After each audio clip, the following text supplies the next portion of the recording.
Hello दोस्तों, आपका स्वागत है हमारे चैनल एजुकेशनल क्रांति में। आज 30 मई है और 30 मई के करंट अफेयर की ओर चलेंगे। आज हमें बहुत कुछ सीखने को मिलेगा। इससे पहले कल का करंट अफेयर रिवाइंड कर लेते हैं और उससे पहले एक क्वेट जान लेते हैं। एक मोटिवेशनल क्वेट की ओर आपको ले चलता हूँ। जल्दी जागना हमेशा फ़ायदेमंद होता है। ये तो आप जानते ही होंगे, कई बार आपने उठ के भी देखा होगा। जल्दी यदि आप उठते हैं तो आपका दिन भर जो है फ्रेश रहता है, फिर चाहे वह अपनी नींद से हो। अब यहाँ से देखिए, अपनी नींद से हो, अहम से हो, वहम से हो या फिर सोए हुए ज़मीर से हो। अब आप अपने आप में देख लीजिए आप कहाँ पर सोए हुए पड़े हैं। इसी के साथ आगे बढ़ते हैं, कल के क्वेश्चन को रिवाइंड कर लेते हैं। मुज्तबा हुसैन कौन थे जिनका हाल ही में निधन हो गया? और यह एक प्रतिष्ठित लेखक थे। द लेकाबॉग नाम की एक बुक लिखी है और यह किसने लिखी है? J.K. रॉलिंग जी ने लिखी है, जो कि आपके हैरी पॉटर की लेखिका हैं। हाल ही में सेबी ने जो है 7 लाख रुपए का जुर्माना लगाया था। किस पर? यह लगाया है NHAI, National Highway Authority of India. हाल ही में ही वायुसेना ने किस लड़ाकू विमान को शामिल किया है? यह शामिल किया है तेजस MK1 POC। तेजस MK1 POC नाम का लड़ाकू विमान शामिल किया गया है। न्यू डेवलपमेंट बैंक के अगले अध्यक्ष किसे चुना गया? और यह चुना गया है मार्कोस ट्राइजो। अभी वर्तमान में KV कामत जी हैं। श्रीलंका के किस क्रिकेटर पर हीरोइन रखने के आरोप में गिरफ्तारी के बाद इनको निलंबित कर दिया गया है? सभी फॉर्मेट से। सेहान मंदूसंका इनका नाम है और गेंदबाज हैं ये, और युवा गेंदबाज थे। हैट्रिक भी ली थी इन्होंने बांग्लादेश के साथ डेब्यू में। कर्नाटक मैंगो बोर्ड ने जो है ऑनलाइन प्लेटफॉर्म उपलब्ध करने के लिए फ्लिपकार्ट के साथ समझौता किया था हाल ही में ही। सिंगापुर में भारत के नए उच्चायुक्त किसे बनाया गया? और यह बनाया गया पेरिये कुमारन। कल का हमारा क्वेश्चन था Wuhan diary dispatch from a quarantine city पुस्तक के लेखक कौन हैं? और यह लेखक हैं फांग, जो कि एक चीनी लेखक हैं। यह जवाब हमें दिया सबसे पहले आर्य जी ने। इन्हें बहुत बहुत बधाई और शुभकामनाएं। हमारे साथ ऐसे ही नियमित बने रहें। अब आज के क्वेश्चन की ओर चलते हैं। विश्व भूख दिवस या वर्ल्ड हंगर डे कब मनाया गया? और यह मनाया गया 28 मई को। 28 मई को इसे बनाया गया। अब इसे क्यों मनाया जाता है? इसे 2011 से इसे मनाना शुरू किया गया है। 2011 से इसे मनाना शुरू किया गया और UN का अनुमान है कि सन 2050 तक जो है विश्व में 2 बिलियन लोग गरीबी के दायरे में आ जाएंगे और जिससे जो है भुखमरी बढ़ जाएगी। अब भुखमरी खत्म करने के लिए इन्होंने एक सतत विकास लक्ष्य रखा है, जीरो हंगर नाम का। और साथ ही जो है इन्होंने इनके द्वारा जो है हंगर डे भारत में जो है हंगर इंडेक्स में भारत का स्थान क्या है? 102वां। और यह 102 जो है 117 कंट्रियों में है। तो आप देख सकते हैं कि हंगर इंडेक्स में भारत का स्थान कितना नीचे है। अब कुछ और दिवस मनाए गए, उनके बारे में जान लेते हैं।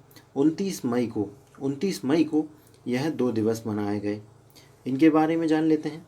वर्ल्ड पाचन स्वास्थ्य दिवस 29 मई को मनाया गया और इसकी थीम हमारे लिए महत्वपूर्ण हो जाती है, gut microbiome a global preservative. और एक और दिवस मनाया गया, संयुक्त राष्ट्र शांति सैनिक दिवस। और यह दिवस जो है उन लोगों को समर्पित किया गया है जिन्होंने संयुक्त राष्ट्र के शांति के जो अभियान हैं उनमें सैन्य, पुलिस या नागरिक के रूप में काम किया है। उन लोगों को यह दिवस समर्पित किया जाता है।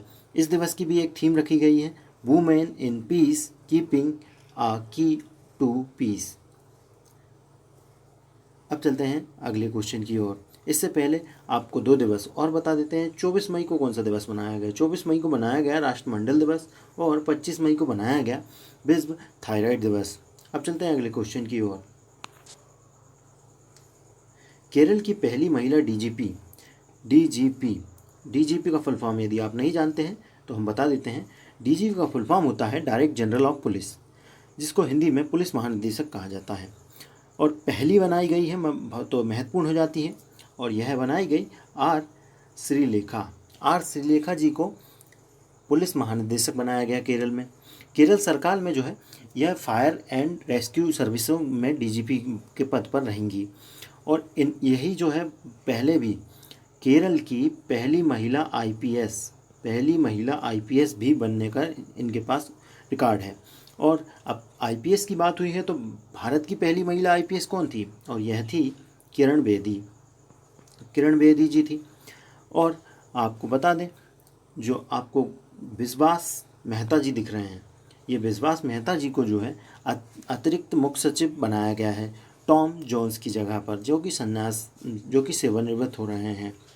अब केरल की बात हुई है तो केरल के सीएम कौन है? केरल के सीएम है पिनरई विजयन, और यहाँ की राजधानी है तिरुवनंतपुरम, और यहाँ के राज्यपाल हैं आरिफ मोहम्मद खान। अब चलते हैं अगले क्वेश्चन की ओर। भारत ने महाराष्ट्र में की सड़कों के विकास के लिए किसके साथ ऋण समझौता किया है? और यह ऋण समझौता किया है एडीबी, एशियन डेवलपमेंट बैंक के साथ यह समझौता किया गया है, और 177 यूएस डॉलर का यह समझौता है। और इसके अंतर्गत जो है 450 किलोमीटर की सड़कें बनाई जाएगी। महाराष्ट्र के अंतर्गत जो राजमार्ग हैं, उनके राजमार्गों का निर्माण ही जो है 450 किलोमीटर का किया जाएगा इस समझौते के तहत। एडीबी की बात हुई है तो एडीबी का जो है मुख्यालय है मनीला, फिलीपींस में, और इसकी स्थापना हुई 1966 में, और इसके वर्तमान में हेड है मत्सुगु अस्कावा। अब जो है महाराष्ट्र की बात कर लेते हैं। महाराष्ट्र के वर्तमान में सीएम जो है वो हैं आपके उद्धव ठाकरे जी, और यहाँ के राज्यपाल हैं भगत सिंह कोश्यारी।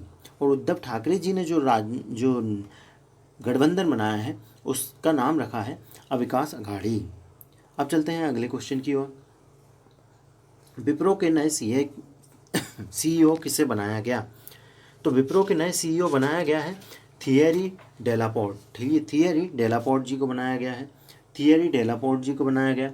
और यह जो है अबिदाली नीमचवाला की जगह लेंगे, जो कि विप्रो के वर्तमान में सीईओ थे। और साथ ही कुछ और कंपनियों के सीईओ बनाए गए, उनके बारे में जानें तो एमान रज्जत जी को कैंप जेमिनी ग्रुप के नए सीईओ बनाए गए हैं, जो कि पॉल हेरमेलिन की जगह लेंगे। और साथ ही जो है जियो पुरी जी को जो है जेपी साउथ एशिया और साउथ ईस्ट एशिया के अध्यक्ष बनाया गया है, और कल्पना मौर्य की जगह लेंगे। और भी देख लेते हैं, अगले क्वेश्चन की ओर चलें। हाल ही में क्रिस्टोफ मेरी एक्स पुरस्कार किसने जीता है? और यह जीता है क्वारेस अब्दुल करीम जी, जो कि HIV पर इन्होंने वायरस को बचाने वाले टैपिकल जेल की खोज की है। महिलाओं को HIV वायरस से बचाने के लिए टैपिकल जेल की खोज की है। इसके लिए इनको ये सम्मान दिया गया है, और यह जो है दक्षिण अफ्रीका के HIV शोधकर्ता हैं। और साथ ही जो है इन्होंने यह जो पुरस्कार है क्रिस्टोफ मेरी एक्स पुरस्कार, यह फ्रांस में विज्ञान के क्षेत्र में शीर्ष पुरस्कार माना जाता है। अब कुछ और पुरस्कार देख लेते हैं। सुमन गवानी जी, इनको भी हाल ही में एक पुरस्कार दिया गया, UN military gender advocate of the year पुरस्कार। और यह जो है इन्होंने संयुक्त राष्ट्र मिशन में जो है काम किया था दक्षिण सूडान में, उसके लिए इनको ये दिया गया है। राजीव जोशी जी, इनको भी पुरस्कार दिया गया था हाल ही में, जो कि दिया गया था न्यूयॉर्क प्रॉपर्टी लॉ एसोसिएशन द्वारा impact of the year award से सम्मानित किया गया था। अगले क्वेश्चन की ओर चलें तो 36वें राष्ट्रीय खेलों का आयोजन कहाँ होने वाला था, जिसको कोविड-19 के कारण अनिश्चित काल के लिए स्थगित कर दिया गया है? और यह आयोजन होने वाला था गोवा में। मैप में देखें तो यहाँ गोवा में यह आयोजन होने वाला था। लेकिन यह आयोजन इसलिए नहीं हो पाया और क्योंकि यह कोरोना वायरस चल रहा है और कोरोना वायरस फैल जाएगा। इसका आयोजन हालांकि अभी नहीं, अक्टूबर नवंबर में होता, लेकिन अभी से ही इसको अनिश्चित काल के लिए बैन कर दिया गया है। पिछले राष्ट्रीय खेलों का आयोजन कहाँ किया गया था? पिछले राष्ट्रीय खेलों का आयोजन जो है आपके केरल में किया गया था। और साथ ही जो है कुछ और खेलों को हाल ही में कोविड-19 के कारण स्थगित कर दिया गया। जैसे भारत में होता है IPL, इसको भी अनिश्चित काल के लिए स्थगित किया गया है। अभी भी कोशिशें की जा रही हैं कि शायद IPL कराया जा सके। और जो आपका ओलंपिक होने वाला है टोक्यो, उसको 2020 में होने वाला था, तो इसको 21 में पहुंचा दिया गया है, इसको भी स्थगित किया गया है। अब चलते हैं अगले क्वेश्चन की ओर। हाल ही में छत्तीसगढ़ के किस पूर्व CM का निधन हो गया? आप फोटो में देख ही पा रहे होंगे और आप जानते होंगे, अजीत जोगी जी। अजीत जोगी जी, इनका हाल ही में निधन हो गया। बहुत समय से ये इसी प्रकार की एक कुर्सी पर बैठे रहते थे, पैरालिसिस की समस्या थी इन्हें, और साथ ही जो है अभी फ़िलहाल में इन्हें सेकंड हार्ट अटैक आया था। इसके बाद ये कोमा में थे कुछ दिन से, और उसके बाद हाल ही में इनका निधन हो गया है। यह वर्तमान में जो है विधायक भी थे। छत्तीसगढ़ में जो है मरवाही सीट है, मरवाही, यहाँ से यह विधायक थे। छत्तीसगढ़ के पहले CM बनने का दर्जा इन्हें प्राप्त है, जो कि सन 2000 में छत्तीसगढ़ बना था, तो 2000 से 2003 तक यह CM रहे थे।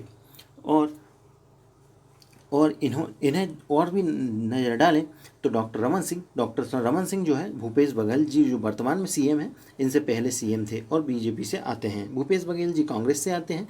अजीत जोगी जी जो है पूर्व में कांग्रेस में रहे हैं, फिर इन्होंने अपनी पार्टी बना ली थी। कुछ और लोगों का, प्रतिष्ठित लोगों का निधन हुआ, उनके बारे में जान लेते हैं। राजा रंगप्पा नाइक, यह जो है 1996 में जो है पूर्व लोकसभा सांसद रहे हैं और कर्नाटक की रायचूर सीट से आते हैं। जे रत्नाकर राव, यह जो है आंध्र प्रदेश से आते हैं और कांग्रेस के नेता हैं। इनका भी हाल ही में निधन हुआ है। भवनी चरण पटनायक जी के बारे में बात करें तो यह जो है स्वतंत्रता सेनानी भी रहे हैं और राज्यसभा में भी इनकी सीट रही है, राज्यसभा में भी सदस्य रहे हैं, कांग्रेस से आते हैं। और यह जो है सन 2018 में इन्हें जो है पद्म श्री से भी सम्मानित किया गया है। अब चलते हैं अगले क्वेश्चन की ओर। कौन सा राज्य जो है हर्बल रोड विकसित करेगा? हर्बल रोड जो है विकसित करेगा, और यह विकसित करने वाला है योगी आदित्यनाथ जी का उत्तर प्रदेश। योगी आदित्यनाथ जी ने घोषणा की है कि हम हर्बल रोड विकसित करेंगे। अब यह हर्बल रोड परियोजना क्या है, इसके बारे में यदि जानें तो यह मान लीजिए रोड है, और इस रोड जो हर्बल रोड बनाई जाएगी, इसकी लंबाई होगी 800 किलोमीटर लंबी बनाई जाएगी। और इसके जैसे ये रोड है तो इसके दोनों तरफ जो है औषधीय पौधे लगाए जाएंगे।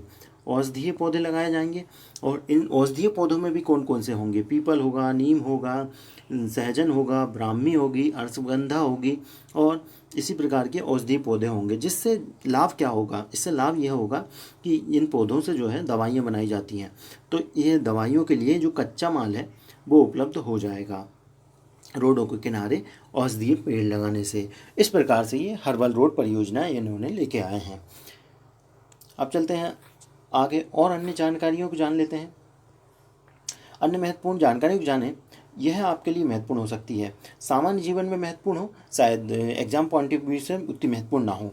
पैन कार्ड को जो है सरकार ने तत्काल आवंटन की सुविधा में रखा है। अब जो है आप जो है निःशुल्क इसको बनवा सकते हैं पैन कार्ड करके।